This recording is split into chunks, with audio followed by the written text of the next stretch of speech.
Halo, perkenalkan nama saya Ratu Tiara Prabu Sukasa dengan NIM 2402011010255. Di sini saya akan mengenalkan pinjaman online ilegal yang semakin marak di era digital. Kemudahan akses itu membuat banyak orang termasuk generasi muda terjebak dalam lingkaran pinjaman online ilegal. Yuk, mari kita pahami bahayanya dan cara mencegahnya. Pertama, apa sih pinjaman ilegal itu? Pinjaman online ilegal adalah layanan pinjaman uang yang tidak terdaftar dan tidak diawasi oleh OJK, tidak memiliki izin resmi untuk beroperasi, dan juga mempunyai bunga yang sangat tinggi, lalu mempunyai cara penagihan yang terbilang lebih kasar dan memaksa.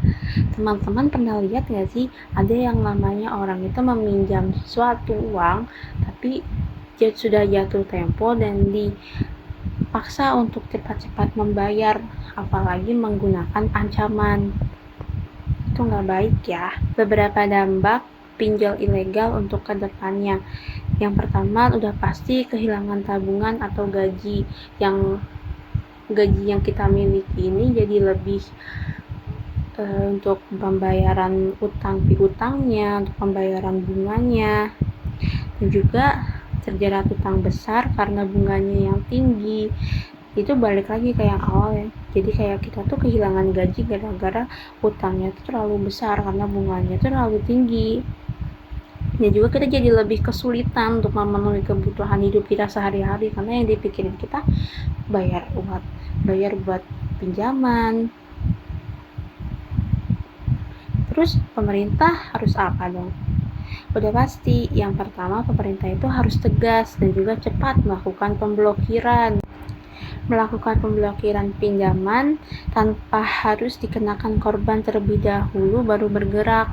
Yang kedua, adanya kerjasama dengan platform digital. Kenapa sih itu harus penting? Ya karena agar aplikasi pinjaman online ilegal itu nggak bisa mengakses yang namanya Play Store atau App Store. Dan yang ketiga, membuat batasan bunga yang manusiawi. Jadi tuh pinjaman online ini harus punya bunga yang manusiawi, dengan cara tuh nggak ngebuat bunga pinjaman yang semena-mena, kayak harus memiliki batasan agar tidak membebani para rakyatnya ya. Lalu apa dong yang harus dilakukan konsumen buat bisa mencegahnya? Yang pertama, tidak asal klik tombol setuju. Sebagai konsumen itu kita tuh harus bijak, nggak asal klik tombol setuju, apalagi setelah ngisi identitas. Sebaiknya memberitahu terlebih dahulu pinjaman online ini termasuk legal atau ilegal, dengan cara melihat di situs web OJK atau melihat berita ya teman-teman. Yang kedua, tidak terlalu mudah tergiur. Jangan terlalu mudah tergiur dengan adanya duit instan, karena ingat, pinjaman online itu adalah jebakan. Memang cepat mendapatkan uangnya, tetapi akan fatal untuk kedepannya. Dan yang ketiga, cepat melapor jika merasakan dirugikan. Jika merasa dirugikan oleh situs atau APK tersebut, jangan takut.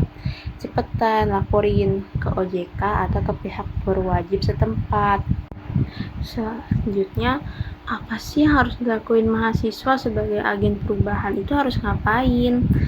Berikut beberapa langkah yang dapat dilakukan, seperti mengadakan seminar atau membuat konten edukatif di area kampus dan sekitar, lalu meningkatkan kesadaran tentang bahayanya. Juga kita sebagai mahasiswa ini harus memberikan contoh hidup sederhana dan bijak dalam finansial. Kita harus bisa mengatur segala finansial yang masuk dan yang keluar, dan juga kita harus bisa mengurangi budaya pamer atau gaya hidup eksklusif. Sekian dari saya ya, bye bye, terima kasih.